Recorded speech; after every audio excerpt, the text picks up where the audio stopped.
Morning, welcome to Monmori blog. শীতকাল মানেই বাঙালিদের একটু ঘুরতে যাওয়া। রবীন্দ্র সরোবরে আজকে আমি ঘুরতে চলে এসেছি। আর রবীন্দ্র সরোবর অনেকের কাছেই ঢাকুরিয়া লেক নামে পরিচিত। দক্ষিণ কলকাতার ফুসফুস হলো এই রবীন্দ্র সরোবর। দক্ষিণ কলকাতার এই সরোবরে আপনি কিভাবে আসবেন, সপ্তাহে কোন কোন দিন খোলা থাকে, কতক্ষণে খোলা থাকে, টিকিটের কোনো চাপ আছে কিনা, ভিতরে কোনো খাবার নিয়ে প্রবেশ করতে পারবেন কিনা, আজ সবটাই আমি ভিডিওর মাধ্যমে তুলে ধরবো।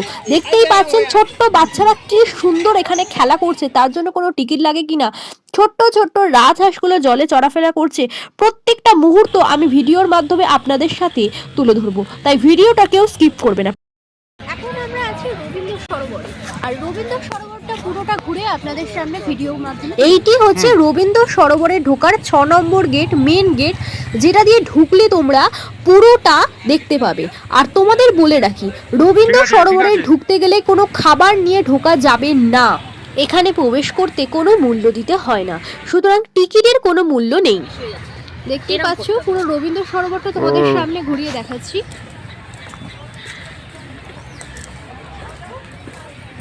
এটি সপ্তাহের 7 দিন ভোর 5টা থেকে রাত্রির 8টা পর্যন্ত জনসাধারণের জন্য খোলা থাকে। এখানে টিকিট চেকিং এর কোনো ব্যবস্থা না থাকলেও এখানে প্লাস্টিকের জলের বোতল, প্লাস্টিকের ফয়েলে মোড়া কোনো খাবার, বাইরে থেকে কোনো খাবার নিষিদ্ধ।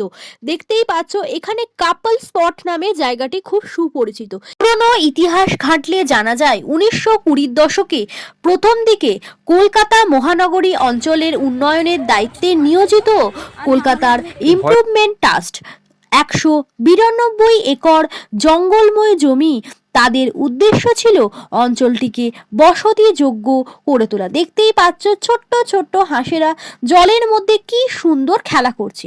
তাই এই বৃহৎ আকার হ্রদ খনন কার্য শুরু হয়। প্রথমে এটি ঢাকুরিয়া লেক নামে পরিচিত ছিল, পরে রবীন্দ্রনাথের নামেই হ্রদটির নামকরণ। এছাড়াও ছোট্ট বাচ্চাদের বিকেলবেলা খেলার ব্যবস্থাও এখানে রয়েছে।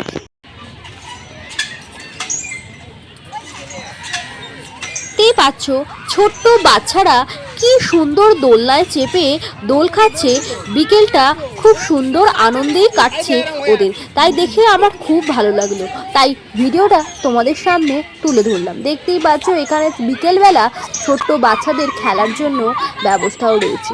এছাড়াও এখানে কিভাবে আসবেন সেইটা তোমাদের সাথে শেয়ার করি। রবীন্দ্র সরোবরে যাওয়ার জন্য প্রথমে কলকাতা পৌঁছতে হবে, এরপর বাস বা মেট্রো ধরে রবীন্দ্র সরোবরে পৌঁছতে পারেন। বাসে করে আসলে আপনাদের গোল পার্কে নেবে কিছুটা হেঁটে, কিংবা রবীন্দ্র সরোবর বাস স্ট্যান্ড নেবে আপনি এই স্থানে আসতে পারেন। আর মেট্রোতে চাপলে আপনাদের খুব তাড়াতাড়ি এখানে পৌঁছে দিতে পারবেন। দেখতেই পাচ্ছ খুব সুন্দরভাবে এখানে কামানগুলো রাখা রয়েছে, যেটা তোমাদের সাথে মুহূর্তটা শেয়ার করছি। দেখতেই পাচ্ছ কত বড় বড় কামান এখানে রাখা রয়েছে। প্রাকৃতিক সৌন্দর্যে ভরা এই রবীন্দ্র সরোবর, দেখতেই পাচ্ছ খুব সুন্দর জায়গাটা, যে মনোরম সৌন্দর্যে আমার তো ভীষণ ভালো লাগলো, তাই তোমাদের সামনে প্রতিটা মুহূর্ত আমি ভিডিওর মাধ্যমে তুলে ধরছি। আর তোমরা কে কোথা থেকে ভিডিওটা দেখছো আমাকে অবশ্যই কমেন্ট করে জানিও, যাতে পরের ভিডিওতে আমি তোমাদের ধন্যবাদ জানাতে পারি। দেখতেই পাচ্ছ আমি একদম চলে এসেছি 3 নম্বর গেটের কাছাকাছি।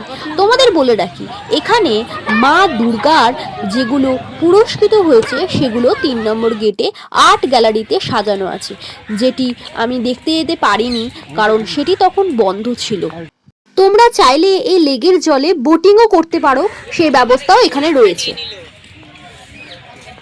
মা ফিরে এলো নামে যেটি আর্ট গ্যালারিটি সুপরিচিত।